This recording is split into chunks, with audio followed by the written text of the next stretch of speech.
on Fox 4. Friday Football Frenzy bringing you the highlights from some of tonight's biggest high school football games.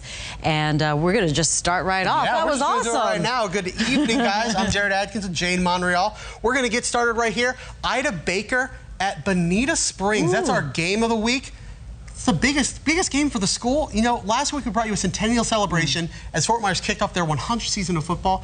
And now it's Lee County's newest school's turn, their first season of varsity football. Bonita Springs High has been enrolling students for 3 years, but wanted students to age into varsity sports. And tonight, again, their first ever home game.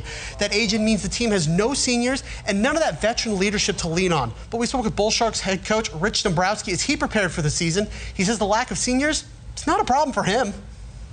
You know, it doesn't matter that we don't have a senior class. You know, we put our pants on like everybody else. We're going to get on that field and we're going to compete. We're going to lay it on the line for 48 minutes on Friday nights. And like I said, if the ball bounces our way, it'll be great.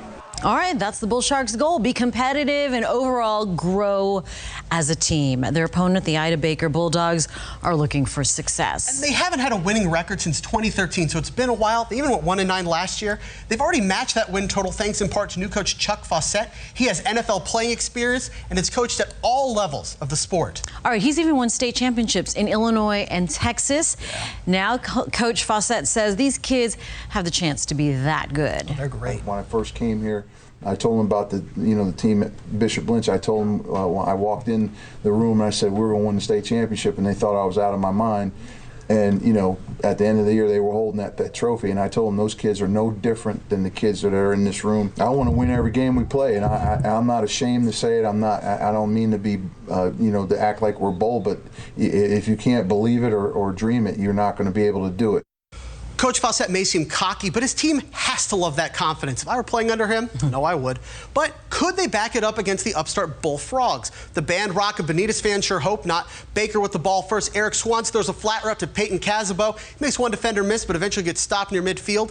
Then it's Swanson. He's going to take it himself for a nice run on the outside here. He's going to get stopped by Bonita's number 7. They fail to score on the drive, so now it's Bonita's turn. Bonita's QB drops back. He's going to hit Dan Matamoros. He's going to take it up the sidelines. He's going to go up right here, get in the end zone. That's the first touchdown in Bonita Springs varsity football history. Ooh. Unfortunately for the Bullfrogs, though, they fall on this one. Baker wins 28-7. All right. Let's go over to Charlotte County now. The Fort Myers Green Wave, we're looking to keep their winning ways going against the Charlotte Fightin' Tarpons. Probably one of the most fun nicknames in our area. Yeah. It's also where morning anchor Lisa Greenberg went to high school. Fort Myers, though, traveling in force, bringing the band up for a big matchup here. A bit of on-the-road jitters with the Green Wave center snap sailing over the head of the quarterback, Carter Lane. And the Tarpons fall on it, setting up the team with a great field position. And then they're going to capitalize as well. So number 12 takes it up the middle for the first score of the game. The fans love it, but the game is still young. Fort Myers fakes the handoff, does an end around with John Coleus. He'll get a good 25 yards on the play before getting brought down. But the Green Wave fall on this one. Fighting Tarpons 35, Fort Myers 6. Tough setback for the Green Wave there, but let's stay in Charlotte County where the Port Charlotte Pirates hosted the Hardy Wildcats. Getting a bit of a technological display here, looking to start the season 2-0. Getting Hollywood fun right here. From the smoke now to the field. Let's give some special teams love here to the Pirates. They get a piece of that punt, giving the offense some great field position for their first drive. And Port Charlotte capitalizes. Logan Rogers takes a shotgun snap, rolls out left. He's going to throw a dart to Dylan Lockhart. He's going to go untouched into the end zone.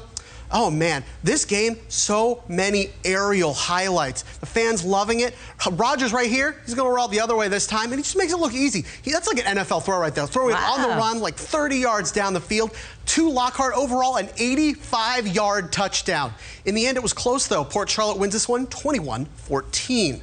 Nice game. From Charlotte down to Lee County, where two powerhouses took the field, the Riverdale Raiders and the North Fort Myers Red Knights. So North Fort Myers, always a big football school, but that means a lot of team spirit from the fans, the cheerleaders, and the bands doing the head nod there. All comes down to the football, though, what happens on the field. The Red Knights have the run game going. Parker Odell, the transfer from Cape Coral, he's going to take off on this play. Stiff arms the Raiders defender. That flag, it's on him. Illegal hands to the face, set him back a little bit.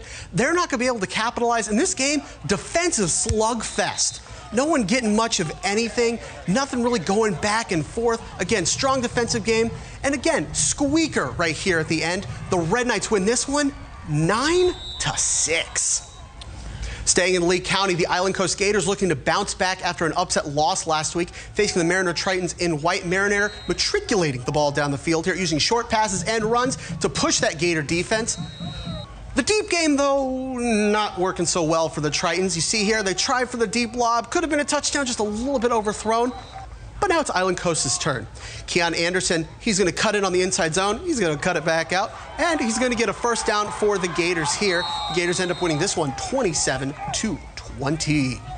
Cape Coral taking on the South Fort Myers Wolfpack. The Seahawks looking to avoid an 0-2 start. Wolfpack looking to start 2-0 on the year. Wolfpack not making it easy. Nathan Castor here gets the toss. He's going to fall into the end zone for the score. The home team loving the black and red Wolfpack. Oh, man, they look sweet in those uniforms. And you know what? They're going to keep rolling with it. They're going to keep celebrating. And Cape Coral's going to try and bounce back here. Duncan Smith, he's going to throw it up, get into the end zone, but not to the right person. Quincy Milhome is going to make a few defenders miss. Makes one miss there. Makes one miss right there. No one else is in front of him. He's going 102 yards to the house for the score. Final in this one, Wolfpack 36, Seahawks 13. It is the worst part of playing football in Southwest Florida, the constant threat of thunderstorms. It shut down the start of the Lely game. Per protocol, fans had to evacuate the stadium, wait for the storms to clear. Look at them, they're so dedicated and loyal. It took about an hour and some change, but the players were eventually allowed to take the field. We, unfortunately, weren't able to stick around for when the game started, but thankfully, some wonderful Fox 4 viewers took some video before us. Chris Veeder had our backs. On the opening kickoff, Tyler Hall gets the ball, gets a great return, taking it 28 yards up the field. Then they're going to go on the aerial attack.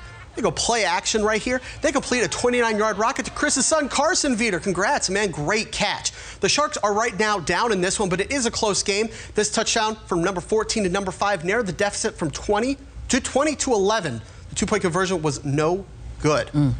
Let's look at some other scores right now. Miami Edison at Naples Eagles. The Eagles won that one 17-6. And LaBelle, big setback against the ECS Sentinels, losing 54-14. Cypress Lake at East Lee County, 45-6. And Estero at Golden State, 13-23. We're also keeping a close eye on Hurricane Dorian. Of course, Cindy will have one more look at the latest track when we return. You're watching Fox 4 News at 11. Stay with us.